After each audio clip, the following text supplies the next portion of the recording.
સુરત દિવસે દિવસે જાણે કે ક્રાઇમ હબ બનતું જઈ રહ્યું છે। સુરતમાં એક દિવ્યાંગ યુવકની હત્યાનો કિસ્સો પ્રકાશમાં આવ્યો છે। સુરત શહેરમાં હત્યાની ઘટના અવારનવાર સામે આવી રહી છે, ત્યારે શહેરના અમરોલી વિસ્તારમાં આવેલા કોસાડ આવાસમાં દિવ્યાંગ યુવકની બે શખ્સે ચપ્પુના ઘા મારી કરપીણ હત્યા કર્યાનો બનાવ સામે આવ્યો છે। અમરોલી પોલીસે બે શખ્સ સામે હત્યાનો ગુનો નોંધી તપાસ હાથ ધરી છે। યુવકની હત્યા કરનાર આરોપી રોશન સહાની અને ચિરંજીત શર્મા ઉર્ફે બિહારીને પોલીસે પકડી પાડ્યા છે। આરોપીઓ હત્યા કર્યા બાદ રિક્ષામાં બેસી સુરત રેલવે સ્ટેશન પહોંચ્યા હતા અને ત્યાંથી બરોડા જતા રહ્યા હતા। આરોપીઓ દ્વારા જરૂર પડે ત્યારે મોબાઈલ ફોન ચાલુ કરવામાં આવતો હતો, જેથી પોલીસે મોબાઈલ લોકેશનના આધારે બરોડા પહોંચી બંને આરોપીઓને ઝડપી પાડી સુરત લઈ આવી હતી। હાલ બંનેની વધુ પૂછપરછ કરવામાં આવી। આ અંગે વાત કરીએ તો અમરોલી કોસાડ આવાસમાં રહેતા 26 વર્ષીય સંદીપ શૈલેષ નિષાદ પોતાના મિત્રની દુકાન ઉપર ગઈકાલે રાત્રે બેઠો હતો। આ દરમિયાન કોસાડ આવાસમાં H1 બિલ્ડિંગમાં રહેતા ચિરંજીત અને રોશન સહાની સંદીપ પાસે આવ્યા હતા।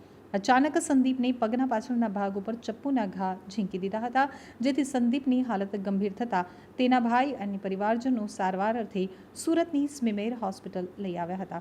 હોસ્પિટલમાં ટૂંકી સારવાર દરમિયાન સંદીપનું મોત નીપજ્યું હતું। આ મામલે મૃતકના ભાઈ ચંદ્રશેખર નિષાદે જણાવ્યું હતું કે મારો ભાઈ સંદીપ છેલ્લા 10 વર્ષથી સુરતમાં રહે છે।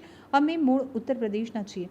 ગઈકાલે મારો ભાઈ તેના મિત્રની દુકાન ઉપર બેઠો હતો, તે દરમિયાન આ બંને શખ્સે આવી મારા ભાઈને ઉપર ચપ્પુના ઘા ઝીંક્યા હતા। આ હત્યા ઝઘડાની અદાવતમાં કરાઈ હોવાની આશંકા છે। 9:30 વાગ્યા આસપાસ પોલીસનો એક જાણ થયેલી કે જે કોસાદ આવાસ જે H1 જે છે ત્યાં કોઈ વ્યક્તિઓ વચ્ચે મારામારી થઈ છે અને એમાં એક વ્યક્તિનો લોહી લહાણ હાલતમાં ત્યાં પડેલ છે એવી જાણ થયેલી, જેથી પોલીસ અમરોલી પોલીસ જે છે એ તાત્કાલિક ત્યાં જગ્યા પર પહોંચી ગયેલી અને ત્યાં તપાસ કરેલી તો સંદીપ સાહની કરીને જે છે કે જે H1માં રહે છે એના જમણા પગના સાથળમાં એક સડાનો ઘા વાગેલો હતો અને એને પુષ્કળ લોહી વહી ગયેલું હતું એમ, જેથી એને તાત્કાલિક ત્યાં સારવાર માટે દવાખાને મોકલી આપેલો। તો ત્યાંથી જે એને ત્યાં સારવારથી પહોંચે એ પહેલાં જ એનું ત્યાં રસ્તામાં મરણ થયેલું અને પોલીસે આ બાબતે જે મરણ જનાર જે છે એ બાબતે ફરિયાદ લઈ અને જે મારવાવાળા જે હતા એ ચિરંજીત શર્મા છે અને રોશન સાહની કરીને છે। આ બે જે છે એ મરણ જનાર અને આરોપીઓ એ અગાઉ એમ્બ્રોઇડરીમાં સાથે કામ કરતા હતા એમ, એટલે એ રીતે એકબીજાના મિત્રો હતા અને એ પછી છેલ્લા ઘણા સમયથી આ જે હાલના જે બે આરોપીઓ જે છે એમને જે આ મરણ જનાર જે છે એની સાથે બોલવાનું ઓછું કરી નાખેલું, મિત્રતા ઓછી કરી નાખેલી એમ, એના કારણે આ જે મરણ જનાર સંદીપ અને આરોપીઓ જે છે એમના વચ્ચે અવારનવાર નાના ઝઘડા અને બોલાચાલી થતી હતી એમ। એમાં ગઈકાલે આ જે બંને આરોપીઓ જે છે એ ત્યાંથી ચા પી અને ત્યાંથી નીકળેલા જે સર્વિસ સ્ટેશનની પાસેથી એ વખતે આ જે સંદીપ ત્યાં બેઠેલો હતો એ વખતે આ કામના બંને આરોપીઓ ભેગા થઈ અને જે ચિરંજીત છે એને એની પાસેથી જે સરી હતી એનાથી મરણ જનારને ઈજા કરી અને એનું મોત નિપજાવેલ છે। મરનારનું કોઈ ગુનાહિત ઇતિહાસ ખરો? મરનારનું અત્યાર સુધીમાં જે ઈ-ગુજકોપમાં સર્ચ કર્યું છે એમાં એનો એક ગુનો બતાવે છે, પણ એ હજુ વેરીફાઈ હું કરી રહ્યો છું।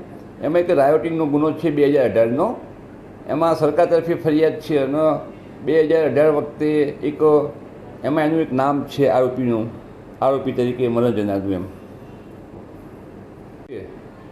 એ ગુનો કર્યા પછી તાત્કાલિક અહીંયાથી રિક્ષામાં બેસી અને સુરત રેલવે સ્ટેશન જતા રહેલા અને ત્યાંથી એ કોઈ પણ ભોગે સુરત છોડી દેવા માગતા હતા, પણ આ બાબતની ઉપરી અધિકારીઓને જાણ કરવામાં આવતા અમારા જોન સાહેબ તાત્કાલિક ત્યાં બનાવવાળી જગ્યા ઉપર આવી ગયેલા અને અમને અને પોલીસના માણસોને જરૂરી ગાઈડન્સ અને બ્રીફિંગ કરેલું, અલગ અલગ ટીમો બનાવેલી, જેથી આ કામના જે બંને આરોપીઓ જે છે એમને બરોડાથી આપણને મળી આવેલા એમ।